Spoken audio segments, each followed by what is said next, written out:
Good morning student, this is Priyanka Yadav. Welcome you all. आज हम industrial electronics and transducer के lecture number 14 को discuss कर रहे हैं, जो है आपका कम्यूटेशन ऑफ एससीआर थायरिस्टर के बारे में। ओके, ये आपका यूनिट फर्स्ट का 14 लेक्चर है, जिसमें हम डिस्कस करेंगे कि थायरिस्टर को किस तरीके से टर्न ऑफ किया जा सकता है। ओके, टर्न कम्यूटेशन का मीनिंग होता है आपका to turning off the thyristor. कहने का मीनिंग ये होता है कि आपको पता है कि जब भी हम गेट पल्स अप्लाई करते हैं आपके एससीआर पे, तो आपका थायरिस्टर क्या हो जाता है, ऑन स्टेट पे चला जाता है और अपनी पीक वैल्यू पे आने के बाद जो थायरिस्टर है अपना गेट कंट्रोल खो देता है। अगर आप उस टाइम गेट करंट या गेट पल्स आप 0 भी कर दोगे तो उस केस में आपका जो थायरिस्टर है वो ऑफ स्टेट में नहीं आता। तो आपको कुछ एक्सटर्नल सर्किटरीज या मे बी नेचुरल कुछ प्रोसेस ऐसे लगाने पड़ेंगे जिसकी वजह से आपका जो थायरिस्टर हो वो ऑफ स्टेट में आ जाए। ओके, सो आज हम डिस्कस कर रहे हैं उन्हीं टर्न ऑफ मेथड्स को। First of all, what you understand by commutation. Commutation meaning होता है आपका to turn off the SCR. कहने का मतलब है कि आपको एससीआर को फॉरवर्ड कंडक्शन मोड से कहाँ लेके आना है, फॉरवर्ड ब्लॉकिंग मोड में। कहने का मतलब क्या है, आपको ऑन स्टेट से कहाँ आना है, आपको ऑफ स्टेट। ये चीज आपको ध्यान रखनी है। अब कब हम ऑन स्टेट से ऑफ स्टेट में आते हैं, आपको पता है ऑन स्टेट से ऑफ स्टेट में आने की कंडीशन क्या थी कि आपका जो थायरिस्टर है, एससीआर है, वो आपका क्या होना चाहिए, उस पर रिवर्स वोल्टेज अप्लाई होनी चाहिए, रिवर्स वोल्टेज अप्लाई होनी चाहिए। ठीक, दूसरी कंडीशन क्या थी कि आपका जो एनोड करंट है IA जो है आपकी, वो आपकी होल्डिंग करंट से कम हो जाना चाहिए। ठीक है, तो ये दो कंडीशंस की कि आप रिवर्स वोल्टेज अप्लाई करो और इस केस में आपका जो होल्डिंग करंट है वो आपके IA से क्या होना चाहिए, ज़्यादा। तो उस केस में कंडीशन क्या होगी, जो होल्डिंग करंट से क्या हो जाएगा, IA कम हो जाएगा और आपका एससीआर ऑफ हो जाएगा। ठीक है, उन्हीं कंडीशंस को ध्यान रखते हुए कम्यूटेशन के हमने कुछ टाइप्स बताए, जिसमें हमने पहला बताया है नेचुरल कम्यूटेशन और दूसरा आपका फोर्स्ड कम्यूटेशन। ठीक है, नेचुरल कम्यूटेशन की अगर हम बात करें तो नेचुरल कम्यूटेशन आपका एसी पर, एसी सप्लाई पे डिपेंड करता है। ये किस पे डिपेंड करता है, एसी सप्लाई पे। ओके, जबकि हम अगर फोर्स्ड कम्यूटेशन की बात करें तो जो फोर्स्ड कम्यूटेशन होता है वो आपका किस पे डिपेंड करता है, डीसी सप्लाई। किस पे डिपेंड करता है, डीसी सप्लाई। ठीक है, अगर हम इसके फर्दर क्लासिफिकेशंस की बात करें तो फोर्स्ड कम्यूटेशन आपके 5 टाइप्स में डिवाइडेड होता है। First is class A, second class B, class C, class D and class E. अगर इसी केस में हम बात करते हैं नेचुरल कम्यूटेशन की, तो उसमें सिर्फ एक ही टाइप का मेथड होता है जिसे हम बोलते हैं क्लास एफ कम्यूटेशन। ओके, तो ये है introduction part of the commutation of the SCR. One by one हम सारी जो मेथड्स हैं उनको डिस्कस करेंगे और ये जानेंगे कि किस तरीके से एक्सटर्नल सर्किटरी लगाकर या नेचुरल प्रोसेस से हम एससीआर को कैसे ऑफ कर सकते हैं। ओके,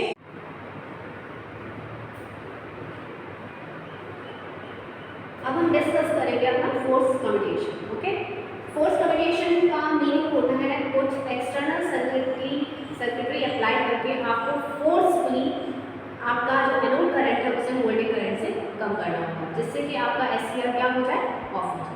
ठीक, सो कंडीशन क्या है, आपका IA हमारा लेस होना चाहिए आपकी होल्डिंग करंट से।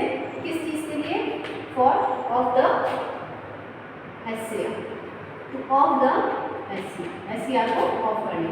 ठीक है, ये है आपका सर्किटरी। यहाँ पे देखिए आपने supply voltage DC supply voltage VS लगा रखा है। ये है आपका SCR, thyristor, anode, gate and cathode. एक फ्लाईव्हील डायोड आपने लगा रखा है। ठीक है, इंडक्टर है, कैपेसिटर है और आपका रेजिस्टर है। ये जो पोर्शन है वो आपका पोर्शन लोड पोर्शन की तरफ हमने लगा रखा है, इसलिए इसको समटाइम्स हम लोड कम्यूटेशन भी कहते हैं। इसको क्या बोलते हैं, हम लोड कम्यूटेशन भी बोलते हैं।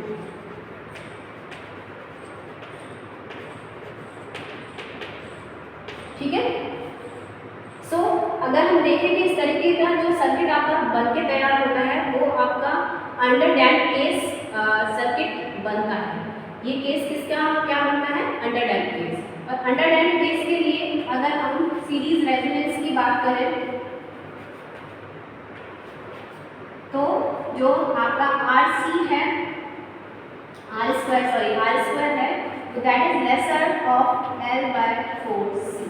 ये इसकी कंडीशन है फॉर अंडर डैम्प्ड केस के लिए। अगर आप चाहते हो कि आपका जो SCR है ऑफ स्टेट में चले जाए तो रेजोनेंस सर्किट के लिए ये कंडीशन आपकी फॉलो होनी चाहिए।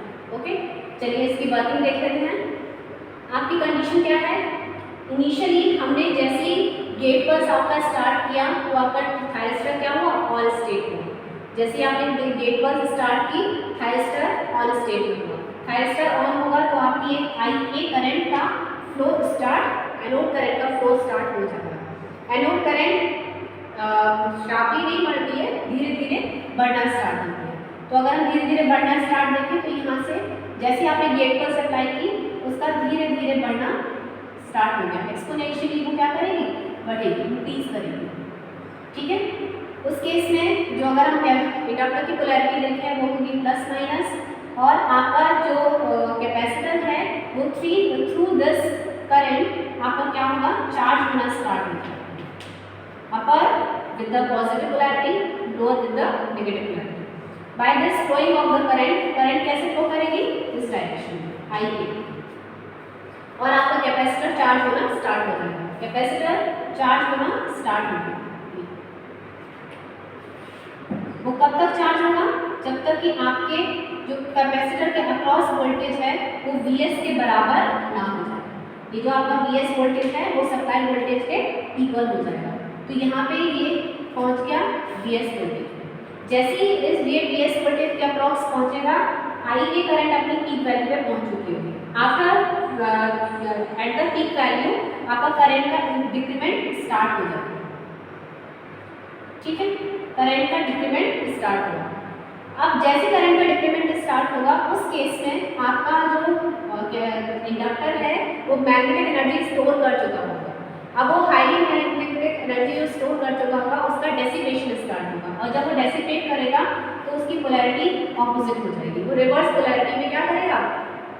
आपका डेसिपेशन स्टार्ट करेगा, और उसका डेसिपेशन भी जो होगा वो भी क्या स्टेट होगी? आपकी यही स्टेट को फॉलो करेगा। डेसिपेशन ऑफ इंडक्टर इसी पाथ में है। तो उस केस में क्या कंडीशन होगी? जब ये पावर अपनी एनर्जी डेसिपेट करेगा तो वो एनर्जी कहाँ स्टोर होगी? कैपेसिटर में। तो आपका कैपेसिटर फर्दर क्या होगा? चार्ज होगा। कैपेसिटर फर्दर एक सर्टेन वैल्यू पे चार्ज होगा। ठीक है, अगर हम इस केस में देखें आपकी करंट क्या होगी? धीरे धीरे करके एक स्टेज पे क्या हो जाएगी? 0। ठीक है, अगर उस केस में हम देखें कि आपके जो थायरिस्टर है उसके अक्रॉस वोल्टेज कितना है, तो आपको पता होना चाहिए कि थायरिस्टर के अक्रॉस अगर हम वोल्टेज देखें इन ऑन स्टेट वो नियर अबाउट क्या है? 0। क्यों? क्योंकि अगर वो कुछ भी वोल्टेज ड्रॉप रखेगा तो ऑब्वियसली करंट फ्लो नहीं होगा। तो जब थायरिस्टर ऑन स्टेट में होगा तो उसके अक्रॉस वोल्टेज क्या होगा? 0। वोल्टेज क्या होगा? 0। फाइन। आपका जैसे करंट 0 होगा उस केस में आपका जो कैपेसिटर है उसकी डिस्चार्जिंग स्टार्ट हो जाएगी। कैपेसिटर अब क्या होगा? इस रेजिस्टर के अक्रॉस क्या करेगा? डिस्चार्ज होना स्टार्ट करेगा। जब वो इसके अक्रॉस डिस्चार्ज होना स्टार्ट करेगा तो वो कुछ इस तरीके से डिस्चार्ज होगा। ठीक, तो इस केस में आप देख रहे हो तो ये क्या केस है? कैपेसिटर अपनी पीक वैल्यू से डिस्चार्ज होना स्टार्ट होगा, और करंट जैसे ही 0 होगी तो उस केस में थायरिस्टर क्या हो जाएगा? ऑफ हो जाएगा। Thyristor is in of state, और थायरिस्टर ऑफ स्टेट में जाते ही आपका एक रिवर्स लीकेज करंट का फ्लो स्टार्ट हो चुका होगा। ठीक है, थायरिस्टर ऑफ हुआ और कुछ रिवर्स लीकेज करंट में भी पॉसिबल, कुछ रिवर्स लीकेज करंट इस तरीके से आपको मिली और उसका डिक्रीमेंट आपका स्टार्ट हुआ लाइक दिस। ठीक है, अब उस केस में थायरिस्टर के अक्रॉस जो वोल्टेज होगा रिवर्स है, आपके करंट के फ्लो को क्या करेगा? रोकेगा थायरिस्टर, और करंट का फ्लो रोकेगा तो जो थायरिस्टर बढ़ना स्टार्ट हो जाएगा। और वो बढ़ना स्टार्ट होगा वो कब तक बढ़ेगा, जब तक कि उसको सप्लाई वोल्टेज Vs नहीं मिल जाता। वो सप्लाई वोल्टेज Vs का क्या होगा, बढ़ेगा। कब तक, जब तक कि आपका थायरिस्टर ऑफ स्टेट में रहेगा, तो थायरिस्टर के क्रॉस वोल्टेज क्या होगा, बढ़ेगा। ठीक है, जैसे आपकी अगेन जो करंट है वो जीरो हुई, उस केस में आपका फर्दर कैपेसिटर का क्या होगा, चार्जिंग। मींस आपके again you have to provide some gate pulse, thyristor is in on state, capacitor is charging with Vs value. After that, a peak value of the current, charge stored in the inductor is dissipated through this circuit or give their energy to the capacitor, and again further it is charging. ठीक, and current is decrement at this stage. Again a reverse polarity, again here at this stage thyristor is off and voltage is increases across the thyristor to the Vs value। और इस case में आप देख रहे हो कि आपका current है वो एक कैसा फिनोमेना लेके चल रहा है, आपका एक under damp case. Under damp case वो केसेस होते हैं जिसमें आपकी सर्टेन वैल्यू के बाद इस तरीके से आपका डिक्रीमेंट स्टार्ट हो जाता है, और एक सर्टेन वैल्यू पे आके आपका वैल्यू क्या हो जाएगा, IA का 0। ठीक है, तो ये है आपकी सर्किटरी के, जैसे आपकी करंट 0 होगी, वोल्टेज करंट से कम होगी, थायरिस्टर क्या हो जाएगा, ऑफ स्टेट में रहेगा। और थायरिस्टर को हमने क्या किया, फोर्सफुली हमने क्या किया, ऑफ किया by using this external circuit. That's why it is known as forced commutation. It is also known as a load commutation, क्योंकि आपने जो सर्किटरी लगाई है वो कहाँ लगाई है, लोड कम्युनिकेशन। तो ये जो पोर्शन आपका कहला रहा है, जो है RLC का जो कॉम्बिनेशन कहला रहा है, वो आपका कहाँ क्या कहलाता है, लोड कम्युनिकेशन कहलाता है। या हम बोलें कि इसको हम सेल्फ कम्युनिकेशन भी बोलते हैं in most of the cases. एक सीरीज रेजोनेंस सर्किट क्रिएट करता है, एक कम्युनिकेशन सर्किट क्रिएट करता है, इसलिए इस एक्सटर्नल सर्किटरी को हम क्या बोलते हैं, रेजोनेंस कम्युनिकेशन भी बोलते हैं।